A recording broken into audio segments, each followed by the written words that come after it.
Welcome back. Well, as promised, let's get chatting with the management of GMDC. They posted a rather good set of numbers in a seasonally weak quarter. The revenue has increased, the margins as well expanded on a year-on-year basis. On a sequential basis, it came a little bit lower. The mining business did well.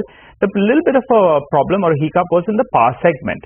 Well, to understand more what went on in the past quarter, we are joined by Mr. Roopwant Singh, the MD of the company. Hi, Mr. Singh. Thanks so much for joining in. Well, a two-part question. One is on your volumes. Earlier, you were talking about close to around 10 million tons approximately. So, do you think that that's still on the cards going by demand on the ground? Point number one. And since it's a seasonally weak quarter, you see your consolidated margins come down. It's come down to around that early 30s. What is the steady state margins we should look at from here on? Go ahead. Morning, Nigel. Appropriately, you've said this is a seasonally weak quarter. This year we were hit slightly harder by the monsoon, and because of torrential rains and spread over all the three geographical regions, a threefold increase in the number of rainy days. So this quarter was on the production side much weaker than last year and slightly more weaker than what we had ambitiously planned. So we are looking at making part of the deficit up in the coming 2 quarters, but I think we would have to relook the 10 million ton figure because there are other constraints also. And but if you look at the half-yearly performance of the company, quarter one was our strongest and best ever, and the numbers of this quarter are much better than any time in the past. So we have clocked in the best half year till now. So that is heartening news for us. Mr. Singh, good morning. So you said you'll have to re-look at your guidance for the full year. If not 10 million tons, how much do you think you could do? And what are the other constraints that you just referred to? Other constraints are there's a physical capacity of a mine, number of machines that can actually move in a certain amount of an area.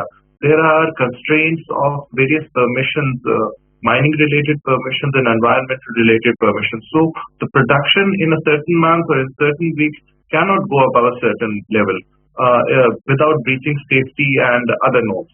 So those are operational and statutory constraints.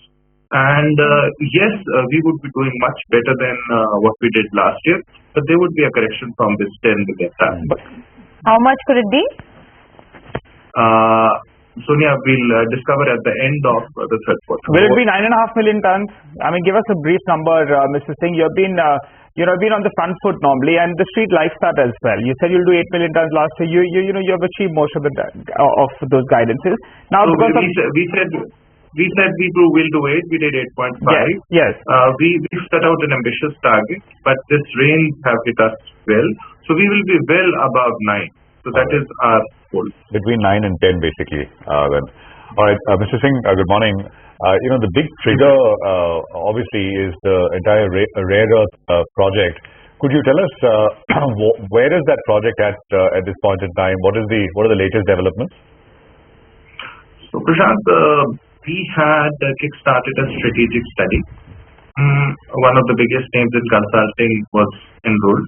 The strategic part of that study is over. Now we have rolled out the second part. You would have seen the RFP in the market. We plan to onboard an international firm or a firm with international credentials to do a scoping study. That means a techno-economical viability.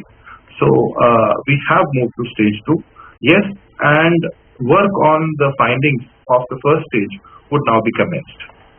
Okay. The report is out, right? Has been tabled. You have the report. It's an internal document. Okay. All right. Mr. Singh, I asked you about margins. What is the sustainable margins? And also this rare earth opportunity, it's looking very fancy. But we want to know what is the timeline? By when will your shareholders see some kind of revenue? And also, are you looking at bringing in a partner for this rare earth vertical? At the moment, they are classified as strategic minerals. They come under the similar kind of controls that are there on atomic minerals. So this asset, yes, has to be a special purpose vehicle yet has to be formed. Yes, this asset has to be firmly secured. So by the end of this financial year, we would have a clear guideline on the roadmap that we would be taking. Yes, it is a broader project where an asset is going to be developed and an estate also is planned to be developed, where we would be welcoming private partnerships to make Gujarat a RE hub for processing and value addition. And margins? Steady state margins for this, for steady state margins from here on, not for this project, for the company. Well, Nigel, you know our numbers. You had seen last year. You should see an improvement, significant improvement on that. From 32%, the previous quarter it was 38%, earlier it was 40%, it came down to 32% because obviously there were some issues in the power business as well. But from here on, improvement would be what, 35 to 40%? Should we work with that margin? I can't quote a number, but we should end this year much better than what we did last year. Okay, and in the in the power business that Nigel was referring to, after a few quarters, it dipped into the red again. There's been losses in that business. Any kind of recovery that you're expecting? Sonia, it's very simple. We have two kinds of assets. One is the conventional, the thermal asset, which has been bleeding us and which is a source of problem. We are trying to put that asset back into action. But since for the past 16 years, we've not spent any money, we've not worked on that asset, so that asset in the coming 12 months would see shutdowns and you would not see the kind of margins that we desire to see. But in 12 to 18 months from now, you should see that asset working very robustly and well. For that asset, the plan is to arrest cash burn. For the non-conventional energy assets, the relationship with our vendors, our partners was not right. So we are in the process of correcting that. You would see RFPs floated to select new partners, and earlier ones are also welcome, but a new term of engagement. Right. You should see greater improvement there. On that, and that one, the conventional would take some time. All right. On that, you said it's an internal document, right? The consultant, which the report that they came out with. Can you tell us what some idea of what kind of reserves there are and which are these metals? I mean, or that is also under wraps now, for now?